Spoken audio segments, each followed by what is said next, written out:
दिनैनि जे मुंख्लं बिबार बावनाय हाबाफारि सानखौ लोब्बा लाखिनानै नैबे जोंनि कलकाता 1 गामियाव जे रनन्जय ईश्वरीनि जे मुंख्लं हाबाफारि बिबार बावनाय मान बावनायाव नुजाफैनो हानाय जोंनिनो नेशनेल डेमोक्रेटिक फ्रन्ट अफ बड'लेण्डनि काउन्सिल मेम्बार बिबुलुंगा सारजों लोगोसे एनडिपि आफादनिनो एसिस्टेन्ट एडुकेशन सेक्रेटारि बि बिनायसा सारजों लोगोसे वेस्टार्न जननि केम्पनि गासै दैदेनगिरि आरो गसाइगाव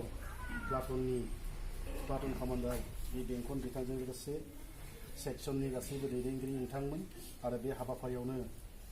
लोगो लाफानो हानाय जोंनिनो people generation committee for Bodoland मुभमेन्टनि सेन्ट्रेल कनभेनर गासै दैदेनगिरि नोंथांमोन इउपिपिएल सेन्ट्रेलनि गासै दैदेनगिरि नोंथांमोन जारागुरि इउनिट एबसुनि प्रेसिडेन्टनिफ्राय लानानै साफ्रोमबो दैदेनगिरि नोंथांमोन जोंनि कलकाता 1नि रनन्जय ईश्वरीनि न'खरनि गासै आदा आरो बाजै आरो गामिनि गासैबो मानगोनां रायजो राजा नोंथांमोन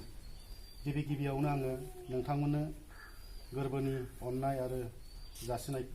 गोरबोनि अननाय आरो मोजां मोननायखौ जासिग्रोबाय आरो फारिनो जोङो जे रनन्जय ईश्वरीया जे अबथिरा जिउ बावलांदों बेनि थाखाय जोङो बिथांनि जे जिउआ सोरगोआव आलो गोजोन जायगा मोनथों होननानै जोङो 1 मिनिट बिथांनि थाखाय साफ्रोमखौबो आरज गाबनो थाखाय आङो खावलायनाय थाबाय एनडिबि आफादनि एसिस्टेन्ट एडुकेशन सेक्रेटारि सारखौ बिबार बावनो थाखाय गिबियावनो खावलायग्रोनाय थाबाय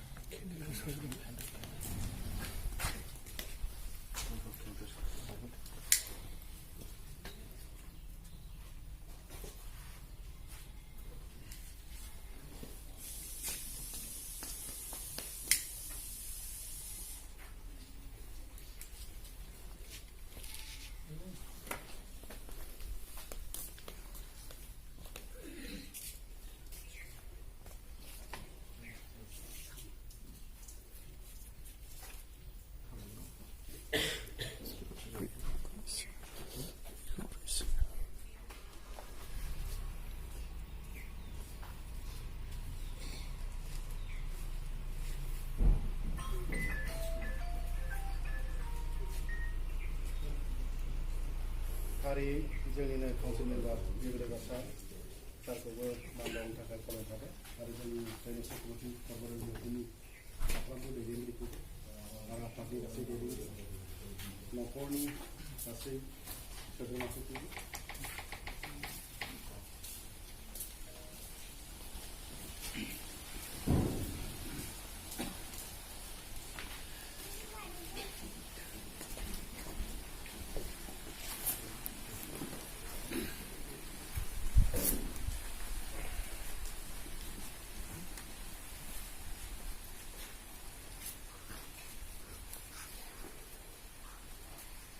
बे समाव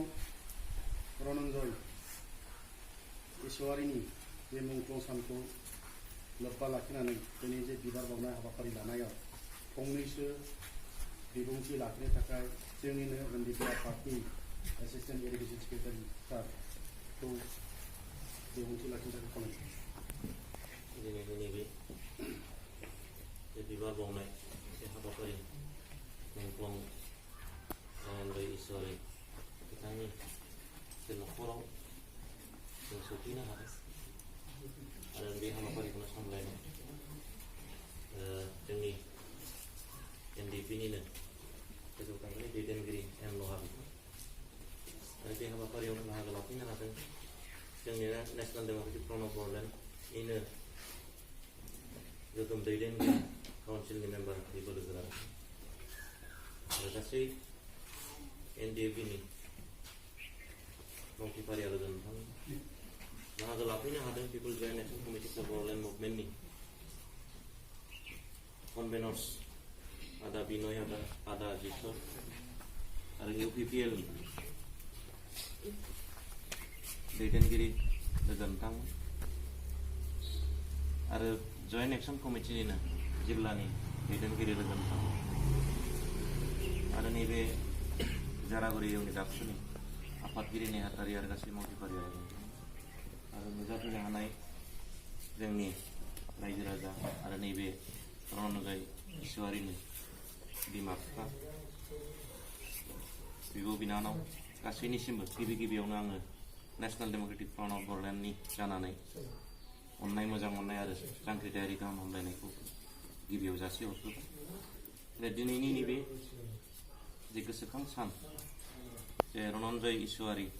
बिथांखौ जे जों बेसेबा गोबावनि उनाव दिनै जे नैबेयावहाय न'खराव फैनानै जों मान बावफैदों बे जोंहा थि मोनसे साननाया दंखायोमोन, जोंहा मोनसे सिन्थाधाराया दंखायोमोन जे गोलाव सम आन्दलन खालामबोनायाव जोंनि गासै मुंख्लंफोरखौ जोङो सानसे जुदि जोंनि जे समस्याया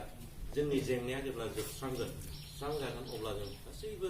मुंख्लंनि न'खराव जों रायदावहैगोन आरो मुंख्लंफोरखौ जों दिनै गोसोखांनानै मान बावगोन होननाय जोंहा थि मोनसे रादाय खानानै दंखायोमोन। नाथाय दिनै जोङो बे खाबुखौनो मोनफैबाय। दा